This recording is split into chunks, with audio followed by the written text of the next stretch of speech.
아침의 시작을 알리는 글로벌 주식 라이브 월스트리트 모닝 브리핑 3월 24일 화요일 방송 시작하겠습니다.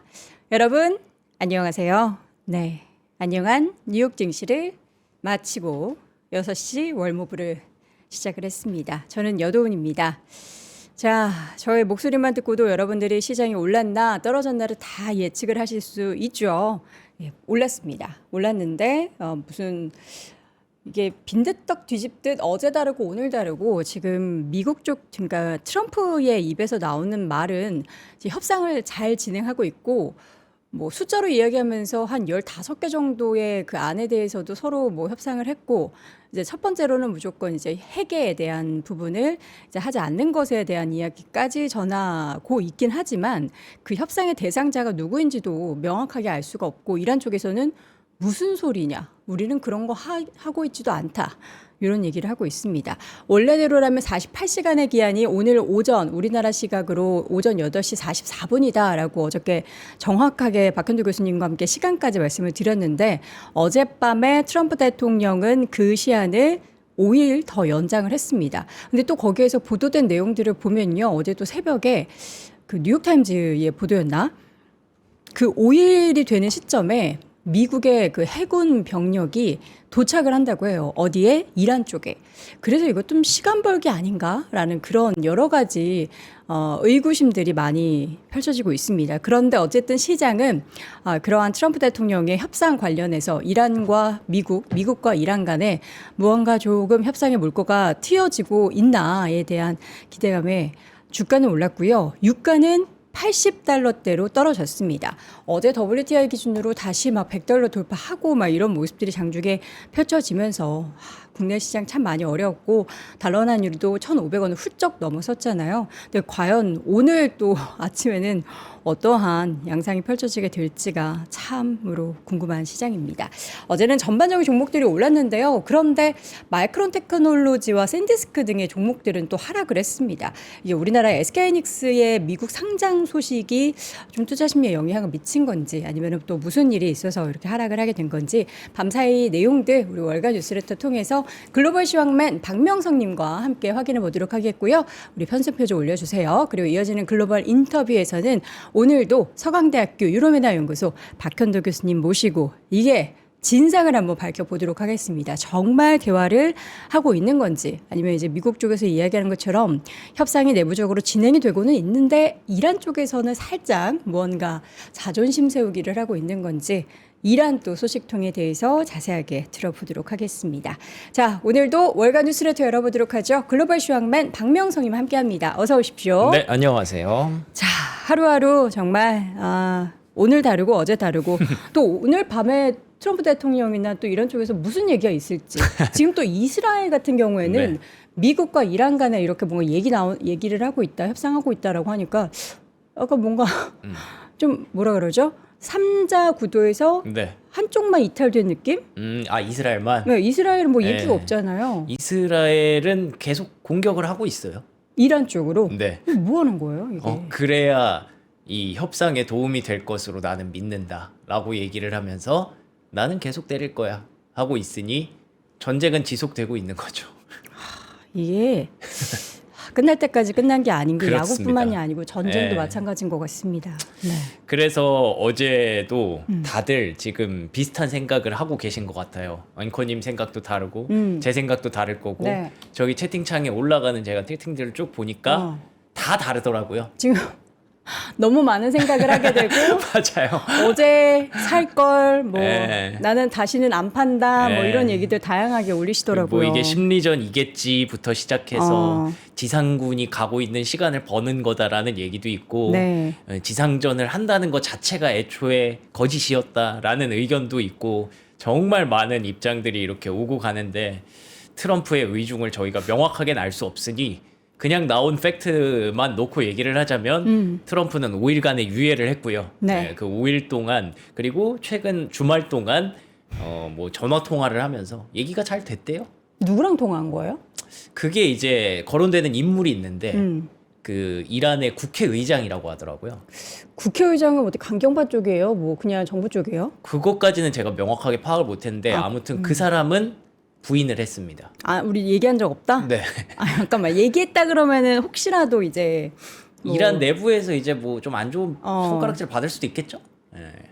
그런 것도 있을 거고 뭐 신변에 어떤 뭐 위협이 있을 수도 있고 그쵸. 그래서 그런지 모르겠지만 지금 뭐 명확하게 이렇다 저렇다 뭐 얘기할 수 있는 게 아무것도 없습니다. 그러니까요. 그래서 제 생각에는 이제 이 전쟁이라는 이슈로 인해서 많은 분들이 본인의 이 뇌피셜들을 막 가동할 수 있는 상상의 다리를 펼칠 수 있는 그런 구간인 것 같아서 의견들이 많이 엇갈리는 것 같고요. 그래서 어쩌면 뭐 기대했던 만큼의 상승은 아니었을 수도 있습니다. 예, 그래서 여기 핀비즈 맵부터 한번 보시면요. 어유 효과가 좋네요. 아니 뭔가 되게 멋있어졌어요. 아, 그러네요. 다우지수와 나스닥 지수, S&P 500 지수, 러셀 2000 지수 모두 상승을 했지만 나스닥이 여기 꼭지까지 올라갔을 때가 거의 2% 넘게 올랐었거든요. 근데 장중에 이렇게 쭉 밀리는 모습도 보이면서 아니 그러면 5일 뒤에는 어쩔 건데 5일 뒤가 이제 딱 일요일이거든요. 일요일 아침. 예, 그때는 어쩔 건데 라는 우려가 확실히 좀 반영되기도 했습니다. 이때부터 이란이 본격적으로 부인을 하기 시작했거든요. 그리고 이제 맵을 보시면 그래서 이제 방산주들은 좀 빠졌고요. 방산주 빠진 거는 근데 그렇게 뉴스도 아니죠. 저희가 최근에 이미 알고 있었던 내용이니까. 근데 요게 좀 아쉽죠? 마이크론 4.4%. 마이크론은 왜 그런데요? 하시는데 요거는 잠시 후에 좀 얘기를 좀 드리겠습니다. 근데 여전히 실적 발표한 이후에 여러 가지 좀 우려들이 시장에 작용을 하는 것 같아요. 그리고 기본적으로는 아직까지 메모리 반도체는 뭐 여전히 그 시클리컬 아니냐라는 불확실성에서 자유롭지 못한 것 같고요. 그거 빼면은 뭐 다 나쁘지 않았습니다. 네. 전반적으로 시장의 분위기는 좋았고요. 러셀 2000 역시 마찬가지로 나쁘지 않았던 분위기 계속 이어졌다라고 보시면 될 것 같습니다. 자, 유가가 드라마틱했죠. 오랜만에 보는 것 같아요. 80달러대. 근데 우리가 이전으로 돌아가려면 네. 20달러 더 내려가야 되잖아요. 맞아요. 60은 봐야 돼요. 그쵸. 육자는 봐야 되는데 뭐 어쨌든 100을 계속 노크를 하다가 오랜만에 8자를 봐서 기분은 좋더라고요. 네. 그래서 뭐 이만큼은 충분히 올라갈 룸은 있었다라고 보여지지만 뭐 계속 의심을 하고 있기 때문에 요즘 계속 증시가 거의 뭐 홀짝홀짝 게임이죠. 오늘은 그냥 오르는 날이었다. 그렇게 보시면 될 것 같고. 네. 자, 10년물 국채금리는 또 떨어졌습니다. 여기 떨어져야죠. 이게 4.4까지 올라가면서 시장이 가장 큰 부담을 느꼈는데 그래서 많은 분들이 사실 유가보다도 더 중요한 건 금리다. 이렇게 보시는 분들이 많아요. 그래서 금리가 좀 떨어진 게 어쨌든 시장에는 한숨 돌리기 좋은 그런 이슈가 됐고요. 달러 인덱스 역시 99.1까지 내려왔습니다. 유가 내려오고 금리 내려오니까 달러도 같이 내려오는 현상. 그리고 금 가격은 뭐 여전히 좀 불안하네요. 금 가격은 지난주가 2020년 이후 그 가장 안 좋았던 한 주였다고 하던데 네, 이번 주 출발도 뭐 그렇게 썩 좋지는 않습니다. 그리고 비트코인이 그래도 양봉을 하나 만들었네요. 네. 7만 달러 밑으로 하회했다가 주말 사이에 그런 이슈들이 진행되면서 하회했다가 다시 7만 달러를 터치하고 올라오는 모습이 있었어서 어쨌든 간밤에 시장은 뭐 내막은 명확하게 알 수는 없지만 홀짝홀짝 게임 하다가 오늘은 상승 짝의 날이었다. 이렇게 보시면 될 것 같습니다. 이게 뭐 어느 날은 홀짝홀짝 되고 어떨 때는 뭐 홀홀짝 짝짝홀 뭐 이렇게 알 수가 있는 거죠. 이게 웃으면 안 되는데 여러분 네. 약간 이제 저희가 매일매일 이렇게 급등 급락하다 보니까 네. 약간 실성한 면이 없지 않아 있는 것 같아요. 채팅창 분위기 비슷한데요, 뭐. 여러분도 마찬가지죠? 예. 다들 지금 마음을 비우시고 시장에 맡기시는 것 같습니다. 계좌를 안 열어본 지가 너무 오래됐어요. 그러게요. 예, 그 예. 뭐를 이렇게 포지션을 만들기가 쉽지가 않아가지고. 그니까요. 자, 그래가지고 이제 밤 사이에는 트럼프 대통령이 이제 SNS를 통해서 네. 이란 공격을 5일이나 연기했다. 왜 연기를 했을까요? 일단은 트럼프 대통령의 SNS를 하나 보고요. 그리고 악시오스의 기사가 있는데 네. 거기에 그 경과가 하루 동안의 경과가 쫙 나와 있어서 좋아요. 그걸 읽으면서 뭐 여러분도 생각해 보시고 앵커님과 저도 이거에 대해서 생각을 해보면서 얘기를 해보면 될 것 같아요. 네. 그래서 일단 트럼프 대통령이 밝힌 트윗은 요겁니다. 지난 이틀 동안이라고 한다면 주말이겠죠. 주말 이틀 동안 완전히 종식시키기 위한 매우 훌륭하고 생산적인 대화를 나눴다. 그러니까 주말 동안 이란과 미국이 뭔가 대화가 있었다라는 거고요. 누가 대화를 했는지도 잠시 후에 악시오스 기사에 다 보도가 나와 있습니다. 이번 주 내내 계속 심도 있고 상세하며 건설적인 대화의 분위기가 이어져야 되기 때문에 그렇기 때문에 이번 주 5일을 연기하도록 지시를 한 겁니다. 월화수목금을 좀 더 기다리겠다. 그래서 발전소 에너지 기반 시설에 대한 모든 군사 공격을 연기하겠다. 이게 개장 직전에 딱 발표가 됐죠. 뭐 딱 누가 봐도 시장 개장을 의식한 그런 트윗이 아니었나라고 생각을 하고요. 그래서 악시오스에서 이 상황에 대해서 굉장히 다양한 내용을 이렇게 보도를 해줬습니다. 일단은 이란 발전소 공격 위협을 철회했다라고 표현을 하고 있지만 이란은 그런 회담이 있었다는 사실 자체를 부인하고 있습니다. 그리고 트럼프 대통령은 단지 안정시키기 위해서 유가를 안정시키기 위해서 그런 심리전을 하고 있을 뿐이다 라고 얘기를 하고 있고요. 이스라엘의 한 관계자가 악시오스한테 얘기를 해줬대요. 미국 특사 위트코프 그리고 쿠슈너 요즘 이 사람 많이 나오죠. 쿠슈너가 이란 국회의장 갈리바프라는 사람과 접촉을 했다. 이렇게 얘기가 나오고 있습니다. 네. 근데 트럼프 대통령은 애초에 갈리바프라고 언급을 안 했어요. 왜냐하면 본인이 말했다가 위험에 빠뜨릴까봐. 근데 이 힌트는 줬어요. 최고 지도자랑 대화하는 건 아니다. 모즈타바랑 대화하는 건 아니고 가장 이란 내에서 존경받는 인물과 대화하고 있습니다. 그러니까 뭐 이란에도 지배층이 여전히 있겠죠. 지도층이. 근데 그 중에서 본인이 픽한 사람은 이 갈리바프라는 이란 국회의장이라고 합니다. 근데 갈리바프 본인은 어떠한 협상도 없었다라고 부인을 했고요. 이거는 그냥 수렁에서 벗어나려는 그들의 시도일 뿐이다라는 얘기가 있는데 또 일부에 따르면 이집트와 파키스탄, 튀르키예가 일요일에 서로의 메시지를 전달했고 통화를 주선하려고 갈리바프라는 사람과 트럼프 행정부 간에 통화를 주선하려고 시도하고 있다. 결국 뭐 만났다는 건 없어요. 통화를 했다. 거기 갈 수는 없죠. 서로 그렇죠. 서로 이제 미국에 온다거나 이란에 네. 간다거나 아니면 뭐 중간 지역에서 만나기에는 지금 다 전쟁 중이니까. 맞아요. 그래서 중간 지역도 잠시 후에 나오지만 여기도 나오지만 네. 파키스탄 얘기가 많이 나오더라고요. 파키스탄은 거리가 좀 있잖아요. 중동이랑. 그래서 이쪽을 얘기를 좀 하고 있고요. 그래서 지금 나왔던 얘기가 월요일에도 전화회담을 이어가고 추후에는 만나자. 라는 얘기를 하고 있다고 합니다. 그 이슬라마바드라는 곳에서 회담을 한다라고 하는데 여기가 아마 파키스탄인가 봐요. 그래서 이란 측에서는 갈리바프를 비롯한 관계자들, 미국 측에서는 위트코프, 쿠슈너, 그리고 제이디 벤스 부통령이 참석할 가능성이 있다. 왜 갈리바프냐라고 물어봤을 때는 정권 내에서 나름 높은 지위와 신뢰도를 갖고 있기 때문에 이 사람이랑 지금 고위 관료로 표현한 이 사람이랑 협상을 하고 있는 거다라는 얘기가 있었고요. 그리고 트럼프가 그 제안한 조건은 뭐 전혀 다르지 않습니다.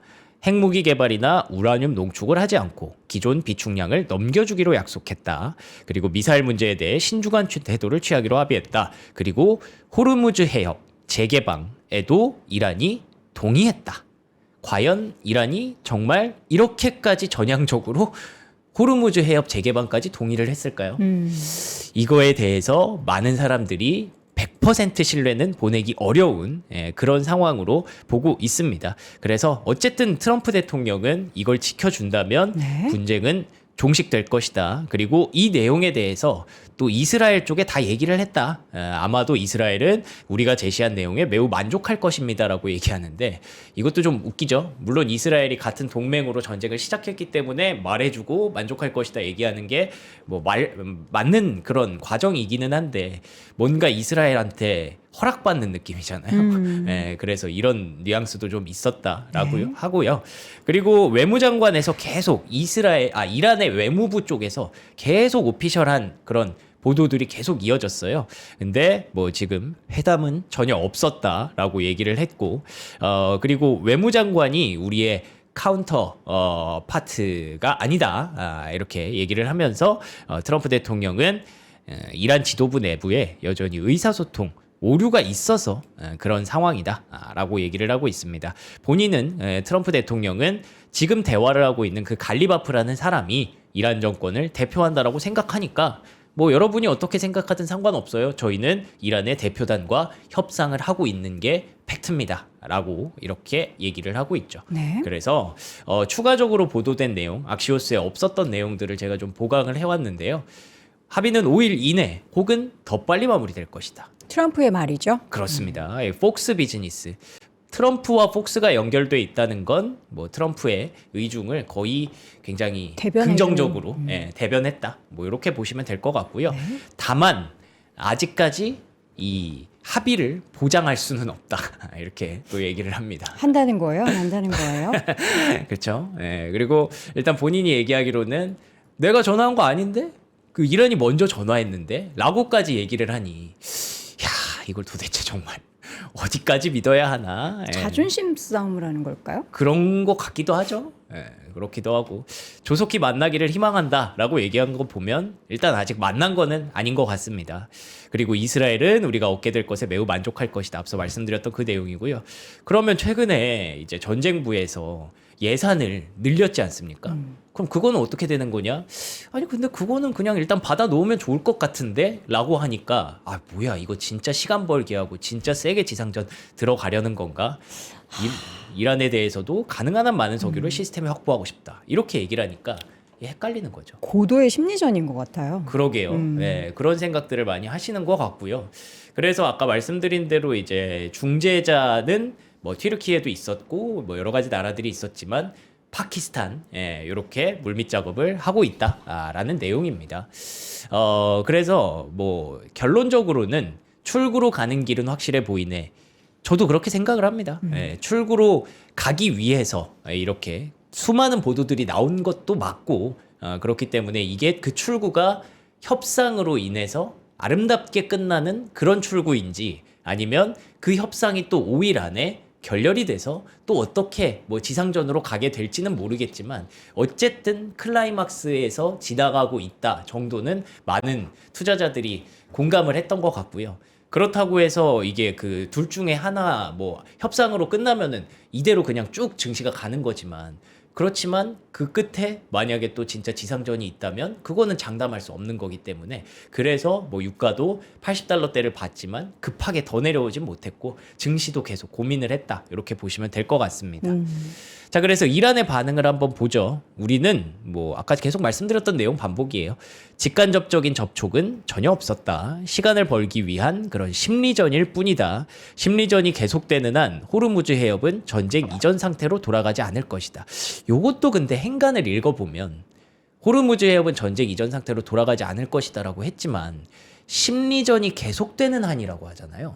그러면은 반대로 심리전이 아니라 확실하게 조합에 도장을 찍으면 호르무즈가 열린다라고 해석할 수도 있지 않을까요? 그렇죠. 긍정적으로 보자면. 그럴 수도 있을 것 같아서 일단 뭔가 얘기가 진행되고 있는 것 같기도 합니다. 그리고 갈리바프의 본인 피셜도 나왔어요. 이 사람이 처음 이제 언급이 됐기 때문에 이 사람 트윗도 이렇게 주목을 받았는데 뭐 나는 전혀 협상하지 않았다. 그냥 수단이다.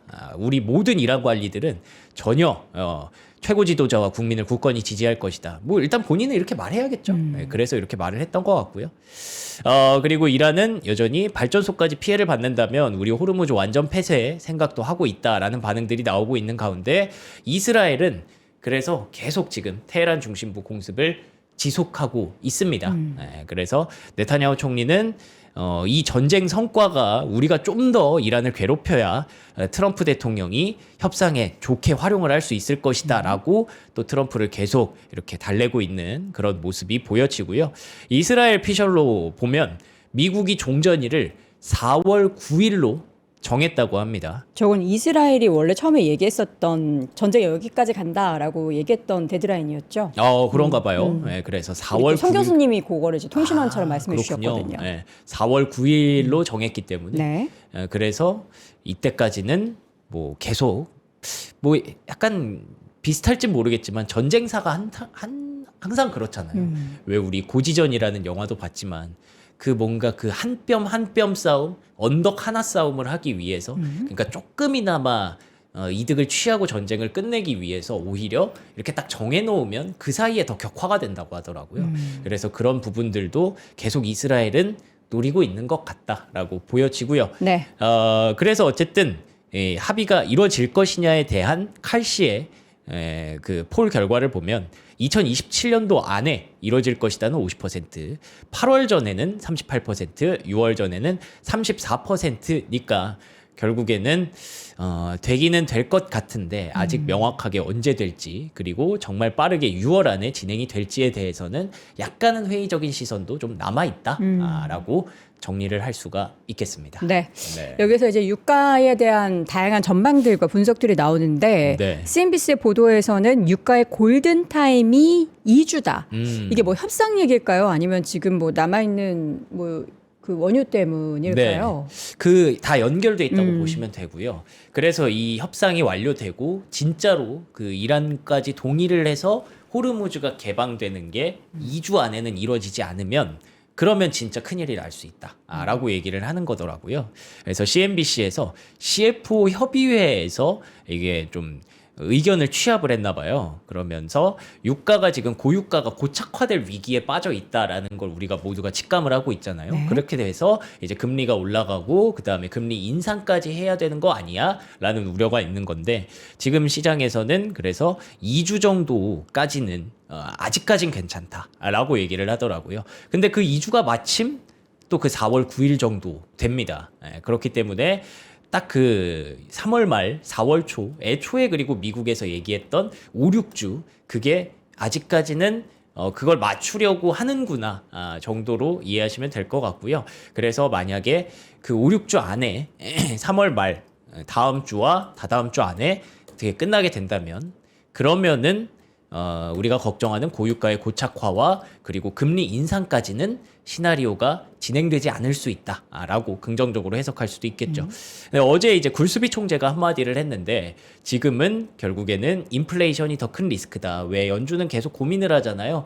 인플레이션을 얘기할 것이냐, 고용을 얘기할 것이냐, 그걸 두고 얘기를 하는데 지금은 인플레가 훨씬 더 큰 리스크다라고 얘기를 하고 있고 마켓워치에서도 지금 이렇게 굴수비 총재의 발언까지 이렇게까지 나온 걸 보면 지금 이대로 가면 정말 전쟁이 장기화되면 정말 중요한 전환점이 될 수 있어서 사실 불안한 건 사실이다라는 쪽으로 얘기를 하고 있습니다. 그래서 모건 스탠리에서는 지금 결국 유가가 올라가는 것, 전쟁이 지속되는 것도 물론 중요한 문제지만 우리 시장 참여자들이 가장 많이 봐야 할 것은 연준 그리고 금리다. 라는 얘기를 하고 있어요.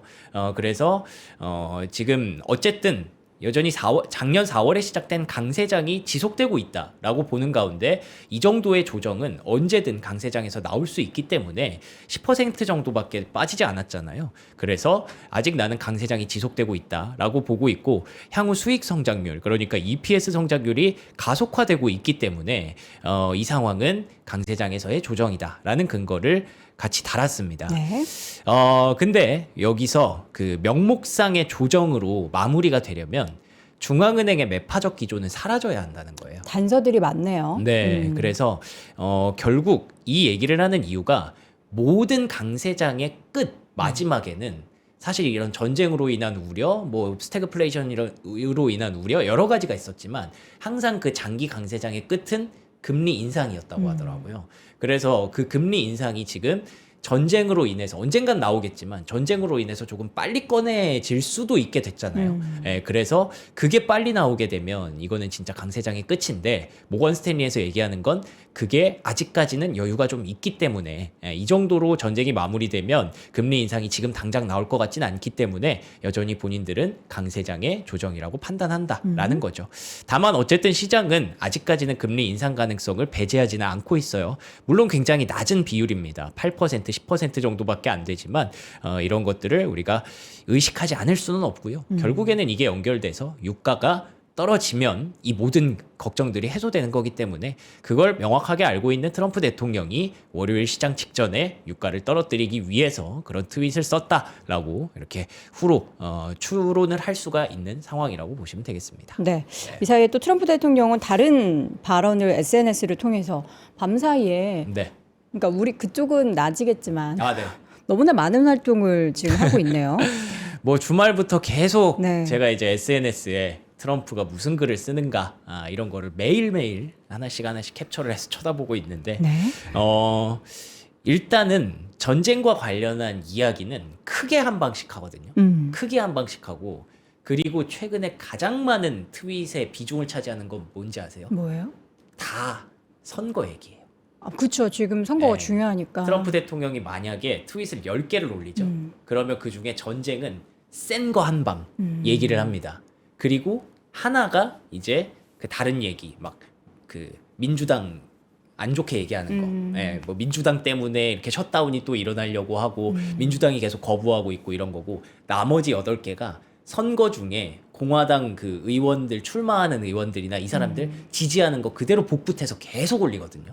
그리고 본인의 치적들 이렇게 광고하기 위해서. 그래서 그거를 아까 채팅창에 또 어떤 분이 얘기해 주셨는데 결국 이건 트럼프가 만들어낸 리스크이기 때문에 트럼프를 이해하면 된다라고 하셨는데 트럼프를 이해하는 과정에서 제일 중요한 게 SNS고 그 SNS를 봤을 때 트럼프가 지금 확실하게 꽂혀 있는 건 압도적으로 선거의 비중이 높습니다. 예, 그걸 생각하시면 될 것 같고 그래서 이제는 본인이 어느 정도 마가도 좀 집결을 시켰다고 판단을 했는지 다시 좀 강경한 그런 발언들을 또 쏟아내기 시작을 했습니다. 그래서 왜 그 아이스 요원들이 트럼프에게 한 전쟁 직전만 해도 리스크가 됐었잖아요. 그때 당시에 이 아이스 요원들이 민간인을 2명이나 죽이면서 사살을 하면서 그러면서 이제 문제가 됐었는데 지금은 이제 아이스 요원들이 오히려 지금 흉악범들을 색출해야 되기 때문에 마스크를 착용하고 그런 것들을 하는 것이 나는 굉장히 지지한다. 이게 우리에게 되게 필요하다라는 얘기를 하면서 이 민주당을 사실 좀 압박하고 있습니다. 이 부분 때문에 지금 마지막에 그 국토안보부 예산안이 통과가 안 되면서 계속 이렇게 진행되고 하다 보니까 지금 셧다운 우려가 또다시 지금 눈앞에 온 거거든요. 근데 그거를 본인은 다시 이렇게 강경하게 표현을 하고 있는 거고요. 이건 또 어제 보여드렸던 그 주말 사이에 나왔던 트윗인데 국토부 예산 지연되면은 나는 아이스 투입할 거니까 알아서 해라 라고 얘기를 할 정도로 다시 또 이제는 내부적인 이슈에 강경한 그런 모습을 보이기 시작했습니다. 네. 그런 동시에 그러면서 이제 팍스 실리카라는 펀드를 만든다고 하더라고요. 팍스 실리카. 아마도 실리카가 실리콘에서 오지 않았을까 싶어요. 실리콘밸리 이런 느낌인가요? 반도체 같은 얘기를 하는 것 같고 미국이 지금 이제 전쟁을 하면서도 많은 분들이 느꼈겠지만 뭐 전쟁을 하기 위해서가 아니라 지금 자원적으로 굉장히 원하고 있다라는 게 느껴지잖아요. 아까 트럼프 대통령의 인터뷰 중에서도 딱 마지막에 나는 뭐 이란을 비롯해서 원유에 대한 지배권을 좀 더 강하게 갖고 싶다라고 얘기를 하고 있고 그래서 베네수엘라 그다음에 이란 그리고 요즘은 쿠바까지 얘기가 나온 거고 그렇기 때문에 반도체에 대해서 많은 그 생각을 또 하고 있는 것 같아요. 그래서 또 최근에 테라팹 얘기가 또 나온 건 아닐까. 왜냐하면 이제 일론 머스크랑 트럼프랑 또 친하잖아요. 네. 그래서 테라팹 얘기를 하고 있는 것 같기도 하고요. 네. 그래서 반도체 에너지 핵심 광물 쪽에 이제 4조 달러 정도 투자 유치를 계획하고 있다고 합니다. 그 중에서 뭐 2조 몇천억 달러 정도는 미국이 직접 출자를 한다고 하더라고요. 그래서 이번 전쟁을 통해서 이런 것들이 되게 미국에게 중요하구나라고 해서 이런 또 드라이브를 많은 사람들에게 어느 정도 설득이 됐다고 판단을 했나 봅니다. 그래서 이런 드라이브를 걸고 있고요. 그래서 결론적으로 지금 시장의 피어 앤 그리드 지수는 17까지 다시 조금 올라왔습니다. 어제 보여드렸던 게 15였는데 17까지 올라왔고요. 저점 여기 14였네요. 14 찍고 좀 올라왔다. 여전히 공포의 구간에 있다라고 보시면 될 것 같고요. 어제 보여드렸던 대로 어쩌면 이 비어 앤 그리드 기준으로는 바닥에 가까워지고 있을 수 있다라는 말씀을 드렸었고 그리고 전쟁이 역사적으로 1939년 이래로 15거래일 정도가 저점이었다라는 얘기를 많은 투자자들이 기대를 했었는데 그게 어쩌면 사실로 점점 돌아오고 있을 수도 있겠죠. 그래서 레리 핑크 CEO가 이 얘기를 하더라고요. 우리가 되게 이 전쟁에 대해서 관심이 많고 보려고 하는 게 사실 결국에는 우리 투자자 입장에서는 저점을 잡기 위해서잖아요. 지금 약 3만 분이 되시는 분들이 예, 새벽부터 눈에 불을 켜고 이 방송을 보시는 분들은 네. 뭐 저점 잡겠다라고 그렇죠. 또 있지만 이제 네. 물려 있는 나의 주식 혹은 이제 그쵸. 수익률이 깎인 나의 주식 때문도 크죠. 그렇죠. 그 네. 부분도 있으실 거고요. 그래서 내가 어디서 물을 타야 되느냐. 뭐 모든 분들의 고민이 그건데 사실 그 저점을 잡겠다고 생각하는 것보다 그냥 투자를 계속 하는 것이 가장 중요하다. 이런 얘기를 하더라고요. 뭐 물론 지금의 입장에서는 별로 와닿지 않으실 수도 네. 있겠지만 가끔 보여드리는 자료 중에 미국에서 매매를 할 때 매매를 했을 때의 경우와 쭉 보유를 했을 때의 경우 그게 되게 확률이 많이 차이가 나잖아요. 그거 우리가 계산했던 거 예전에 네. 항상 이양현 위원님이 자주 보여주셨었거든요. 네. 그냥 들고 있어라. 네. 예, 그게 이제 결론이죠. 그렇죠. 예, 그런 얘기를 다시 한번 되짚게 네. 되는 3주가 아니었나라는 생각을 해봅니다. 사팔사팔을 잘하시는 분들은 또 물론 기회의 그렇죠. 장이죠. 근데 네. 이제 그 트레이딩을 잘한다라는 것은 정말 다른 영역이기 때문에 네. 그렇습니다. 네. 제가 사실 어제도 그렇고 지금 최근 한 3주 사이에 이 중동발 극도의 스트레스, 아, 그렇죠. 흰머리가 나고 지금 뒤에 그 어깨부터 시작해서 모든 근육들이 다 이제 뭉쳤어요. 아이고. 이런 상황 속에서 아마 전쟁이 끝나면 이 병이 다 싹 낫지 않을까 싶은데 그래야 될 텐데. 여러분들도 지금 새벽에 이렇게 일찍 일어나셔서 저희 방송 보시는 거 네. 지금만 이렇게 보지 마시고요. 루틴하게 보세요. 앞으로도. 왜냐하면 전쟁 말고도 앞으로 주식시장은 정말 변동성이 클 거기 때문에 여러분 아시죠? 올머브 계속해서 봐주시고요. 우리 명사님이 또 엄청 열심히 해주시잖아요. 아유, 자, 고맙습니다. 특징주 JP모건 유가 하락할 때 매수할 종목? 이제는 왜요? 이런 게 나오네요. 왜 네. 유가 하락 시 JP모건을 매수해야 돼요? 그러니까 JP 모건이 아, 리스팅을 해준 겁니다. 난 또 JP모건을 매수해야 된다는 네. 줄 알았는데. 네, JP 좋습니다. 모건이 이제는 유가가 떨어지는 걸 보고 준비를 해놨겠죠. 네. 그래서 유가 하락 시에 매수할 종목들을 쭉 리스팅을 해줬어요. 다시 말하면 YTD 기준 퍼포먼스가 안 좋은 종목이라고 생각하시면 돼요. 아. 이번 달에 엄청 많이 빠졌던 그런 종목, 뭐 보잉 있겠고요. 델타항공 있겠고요. 라스베가스 샌즈 이런 여가 관련주, 울타뷰티도 많이 빠졌더라고요. 그리고 코스트코, 몬스터 베버리지, 보스턴 사이언티픽 같은 종목들이 있고요. 에브비, 카디널 헬스, 은근히 헬스케어 쪽도 많이 보이는 게 인상적이었습니다. 그래도 어쨌든 델타항공이라든지 라스베가스 샌즈 이런 종목들이 가장 상위에 있다는 게 그동안 유가로 인해서 이런 항공주를 비롯한 여가 관련주가 많이 빠졌었구나. 그래서 역시나 간밤에 올라왔습니다. 델타항공이 2.7% 그리고 카니발의 주가가 5.6% 5% 올랐는데요. 근데 이게 일봉의 색깔을 보시면 파란색이죠. 그러니까 네. 장중에 사실 상승폭이 줄기도 했어요. 시장 맞아요. 전체적으로. 네. 그래서 그거에 대해서 시장의 분위기를 우리가 좀 읽을 수 있는 거죠. 이거를 100% 신뢰하지는 않는구나. 이렇게 보시면 될 것 같고요. 반대로 이제 팔란티어는 양봉을 끝까지 끌어올리면서 마감이 됐습니다. 팔란티어 어제도 좋았죠. 여러분 팔란티어는 아시겠지만 전쟁에 어떻게 보면 굉장히 크게 관여한 그런 기업입니다. 그리고 어제 전해드렸던 내용인데요. 전쟁부에서 이 팔란티어의 AI를 핵심으로 지정을 하기로 했거든요. 그렇기 때문에 전쟁부에서 지정한 팔란티어가 끝까지 올라갔다라는 건 여전히 전쟁이 아직 끝나지 않았다라는 걸 시장에서는 보고 있다라고도 볼 수 있겠고요. 그래서 에너지주도 또 올랐습니다. 유가가 급락을 했죠. 근데 에너지주가 올랐어요. 이거에 대해서 여러분들이 생각을 해보실 필요는 있겠죠. 이게 뭐 아까 전에 얘기했었던 정상화에 대해서는 시간이 네. 좀 걸릴 거다 뭐 이런 맥락일 수도 있겠네요. 네, 그래서 전쟁 관련주들이 그래서 막 다 그러니까 전쟁이 끝나는 종전수혜주들이 막 다 올라간 분위기가 아니었고 오히려 전쟁으로 인해서 유가 계속 오를 것 같은데라고 생각해서 올랐던 종목들이 여전히 상승에 있었다라는 거는 아직 시장이 트럼프의 말을 100% 신뢰하지는 않는다라고 해석할 수 있을 것 같습니다. 자, 엔비디아 주가도 반등을 하긴 했는데 네. 역시나 음봉 좀 아쉽네요. 그러니까 아무리 봐도 만약에 전쟁이 끝나게 되면 뭐가 가장 빨리 올라올까에 대해서 많은 분들이 진짜 고민을 하셨을 거고 그리고 아까 모건 스탠리도 강세장의 조정인 이유, 배경에 대해서 결국 EPS 성장률 전망치가 올라오고 있는 구간이기 때문에 나는 여전히 강세장이라고 생각한다였잖아요. 네. 근데 그 EPS 성장률 전망치는 여러분들이 잊어버리셨을 수 있지만 지금 미국이라는 나라는 그 GDP 성장률 전망치가 오롯이 그 투자에 의해서 만들어지는 나라잖아요. 투자가 결국에는 그 AI 쪽으로 뭐 반도체 쪽으로 그리고 데이터 센터 쪽으로 엄청난 투자를 밀어붙이고 있기 때문에 그 빅테크의 어마어마한 현금 흐름으로 인해서 그 캐펙스를 밀어붙이고 있기 때문에 그게 미국의 GDP의 성장률을 뭐 3%, 4%까지 끌어올릴 수 있었던 건데 네. 그래서 많은 분들이 아마 그게 끝나면 이제 반도체 쪽으로 또 가지 않을까 생각을 하셨을 거예요. 근데 엔비디아가 1.7%까지 오르지 못했고 음봉을 만들었거든요.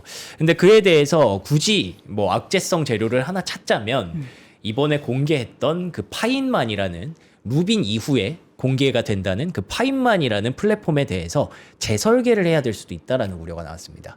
왜 그 근거가 궁금하잖아요. TSMC가 너무 밀려 있다는 거예요, 일감이. 근데 왜 재설계를 해요? 그래서 그거를 조금 수월하게 한다든지 뭔가 대화가 좀 필요하다. 지금 상황으로는 파인만이 점점 미뤄질 수 있다라는 거죠. 그 재설계를 한다는 게 저 내부적인 문제라는 것보다는 이제 네. 스케줄상의 문제 때문이다. 그렇죠. 기술적인 TSMC가 문제가 입값이 아니라? 너무 많아서 예, 그 상황대로면 네. 엔비디아가 원하는 그 일정에 맞추지 못할 것 같다. 일정 때문이다. 예. 그래서 역으로 생각해 보면 그러면은 그 파운드리 삼성이 좀 받아오려나 뭐 그런 생각도 해볼 수 있을 저 것 얘기는 같고요. 항상 나오죠. 예. 근데 그런 과정에서 여전히 조금 아쉬웠던 건 메모리 반도체 기업들의 주가 하락입니다. 마이크론 테크놀로지가 4% 넘게 하락했고요. 그 때문인지 샌디스크도 1%대 약세를 보였거든요. 그럼 이건 또 어떻게 설명해야 될지에 대한 고민이 좀 있죠. 왜 그런 거죠? 그래서 일단 여전히 그 마이크론의 실적 발표 이후에 지금 좀 별로 안 좋은 거잖아요. 그때 굳이 하나의 책을 잡았던 게 캐펙스였거든요. 투자를 너무 많이 하는 거 아닐까에 대해서. 근데 만약에 메모리 반도체 기업들이 여기서 막 그 공급을 늘리기 위해서 투자를 했을 때 그러면 서로 간의 어떤 가격 경쟁이 또 발생할 수 있고 혹시라도 이렇게 되게 좋은 시기가 왔는데 그게 생각보다 길지 않을 수 있다. 예, 라는 우려를 좀 하고 있는 것 같더라고요. 네.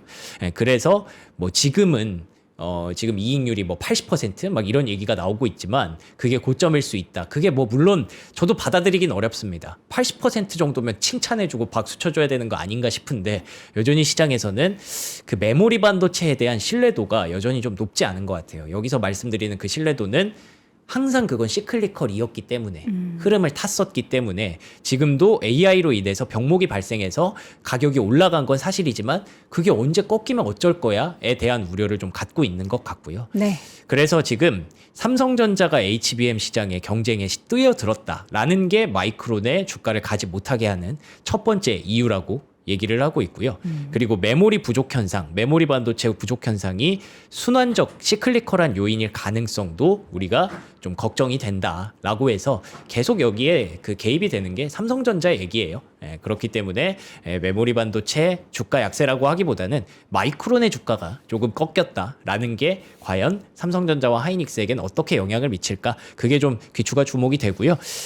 반대 의견도 있습니다. 여전히 이렇게 AI 추론에는 다양한 하드웨어 생태계가 필요하기 때문에 그래서 뭐 이번에 엔비디아가 NVL 71핵 이거 그러니까 네트워킹 장비죠. 그것까지 이렇게 많이 공개를 하지 않았느냐. 이걸 엔비디아가 계속 납품을 할 거고 최근에 아마존이 그걸 풀스택으로 구매를 하기도 했었기 때문에 그런 안에서 HBM, DRAM 이런 수요는 계속 이어질 수밖에 없다. 그렇기 때문에 SK하이닉스와 마이크론에 대한 매수 의견을 유지한 업체도 있었다라는 거고요.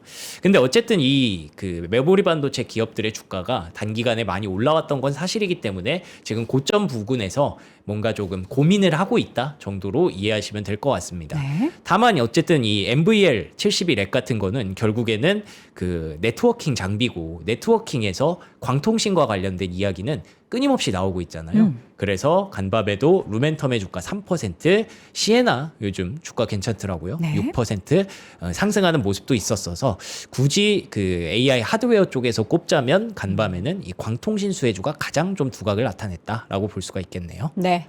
장비주들도 요즘에 흐름이 되게 좋잖아요. 맞습니다. 그래서 테슬라부터 얘기를 해야 돼. 네, 그래서 또 시장은 지금 AI 데이터 센터를 보다가 약간 전쟁이 있어서 그런지 약간 시선을 또 이쪽으로 돌리는 것 같아요. 네. 어제 나왔던 이야기 중에 테슬라의 테라팹이 있었지 않습니까?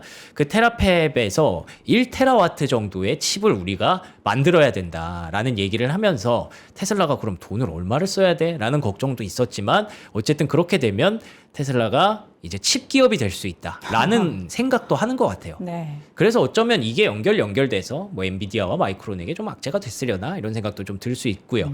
그래서 어쨌든 지금 돈을 엄청 많이 쓸 건데 그렇게 되면 2026년 새로운 장비에 200억 달러를 투자할 것이다. 그래서 테라팹에 주목했을 때 시장은 이 EUV 장비, ASML이라든지 KLAC라든지 AMAT라든지 이런 장비주가 이제는 좀 좋다라는 거예요. 예, 그래서 ASML과 KLA의 주가가 또 강세를 보였던 거. 그래서 지금 반도체 안에서도 계속 순환매가 돌고 있고요. GPU, 엔비디아 갔다가 마이크론 갔다가 이제는 장비주 쪽으로 힘을 좀 실어주고 있는 그런 모습으로 해석할 수가 있겠네요. 자, 애플이 6월에 WWDC 2026을 개최한다라는 네. 소식을 전했습니다. 뭐 요거는 시간이 간단히 남으면 얘기를 드리려고 간단히 말씀을 드릴 텐데요. 애플이 6월 8일부터 6월 12일까지 WWDC 2026을 개최한다라는 일정이 나왔고요. 뭐 애플의 주가에 큰 도움은 안 됐습니다만 주목할 만한 게 이제 이 폴더블 스마트폰. 드디어 나와요? 네, 점점 개화가 되는 것 같습니다. 구체적으로 뱅크 오브 아메리카에서 전망을 했고요. 올해 1,000만 대에서 2,000만 대 정도 생산을 한다고 하니까 뭐 주문은 이미 들어갔겠죠. 네, 그래서 폴더블 관련주들 조금 이제 캐파가 늘어날 가능성, 생산량이 늘어날 가능성 염두에 두시면 좋을 것 같고. 네. 그리고 요즘 예측 시장이 핫하잖아요. 그쵸. 칼시, 폴리마켓, 로빈후드, 코인베이스 이런 기업들이 계속 예측 시장에 들어왔는데 사실 원래 스포츠 베팅이 결국 예측 시장이잖아요. 근데 왜 금지예요? 근데 이 기업들이 스포츠 베팅 시장까지 가져가는 건 안 된다라는 거예요. 스포츠 베팅을 원래 하고 있는 기업들이 있으니까 거기까지는 가지 마라. 그런 게 어딨어? 예, 뭐 그런 근데 이게 되게 초당적인 법안이라고 하더라고요. 아, 그래요? 네, 그래서 이 종목들이 좀 덜 갔다라는 점에서 반대로 원래 하고 있던 기업들의 주가는 네. 조금 올라갔다 뭐 정도 이런 이슈도 있었습니다. 알겠습니다. 네. 자, 오늘은 시장이 반등을 했고 또 그 반등의 배경에는 전쟁 관련한 이슈가 있었는데요. 잠시 후에는 저희가 박현두 교수님도 모시고 이야기를 나눠볼 테고 그 전에 앞서서 오늘 이제 열심히 했지만 오늘은 먹을 게 없어요. 먹을 게 없지만 살 거리가 좀 있다. 저렴한 가격으로 폴로 티셔츠 가볍게 입으실 수 있는 폴로 티셔츠 여기다가 뭐 반바지 어제 날씨 거의 낮 기온 20도까지 올라가더라고요. 아 진짜요? 진짜 따뜻해서 저는 햇빛을 이렇게 봤는데 제가 어저께 또 오랜만에 삼청동을 갔거든요. 오, 좋죠. 너무 좋은 거예요. 좋죠, 그 BTS 영향으로 외국인 관광객도 진짜 많고 거기 되게 유명한 또 그 해골 바가지로 유명한 분 누구죠? 데미안 허스트? 데미안 네, 허스트. 맞아요. 예, 그분 또 아, 전시를 그거 전시 엄청 그로테스크하다던데. 핫한데 네. 못 봤어요. 너무 줄이 길어요. 어쨌든 이제 그런 데 갈 때 가볍게 입으실 수 있는 요 티셔츠를 준비를 했습니다. 마크 안 보이네. 뿅. 예, 여기 있습니다. 폴로 마크가 이렇게 심플하게 들어가 있는 이 티셔츠는 가볍게 입으실 수 있는 제품으로 저희가 가격도 굉장히 가볍게 준비를 했습니다. 블랙 컬러, 화이트 컬러. 명성님은 지금 엑스라지를 입고 있는 거고요. 네, 맞습니다. 저는 M 사이즈. 약간 이제 넉넉하게 입어서 여기다가 뭐 신호 팬츠나 편안하게 트레이닝복 입으셔도 주말에 여러분들이 즐기실 수 있는 그런 룩이 완성이 됩니다. 자, 그리고 두 번째 제품. 이거 왜 이렇게 가벼워? 그램이네요, 아니, 그램. 이게 여러분 되게 사양이 높거든요. 그래서 가격대도 219만 원이에요. 얼마나 높은 사양인지 좋은 컴퓨터인지를 보면요. 울트라 7 256V 제품명이겠죠? 전자제품 얘기할 때마다 굉장히 작아집니다. 램이 16GB 그리고 SSD가 무려 1TB 시크한 블랙 컬러 그리고 17인치 대화면이지만 무게는 1.35kg. 사실 저는 굉장히 크고 사양도 높아가지고 되게 무거울 줄 알고 겁내면서 들었는데 진짜 가볍고요. 작업이나 저장 걱정 없는 대용량 SSD 1TB가 탑재되어 있고 넉넉한 풀사이즈로 키보드 작업할 때도 굉장히 편안하게 쓰실 수가 있습니다. 새 상품과 다름없는 없는 박스만 개봉했던 S급 제품이라는 거 219만 원에 득템하실 수 있는 기회도 여러분들 꼭 가져가 보시길 바라겠습니다. 자, 여러분들과 함께한 글로벌 인터뷰가 아니구나. 월간 뉴스레터 마무리하도록 하겠고요. 글로벌 시황맨 박명성이 함께했습니다. 고맙습니다. 고맙습니다.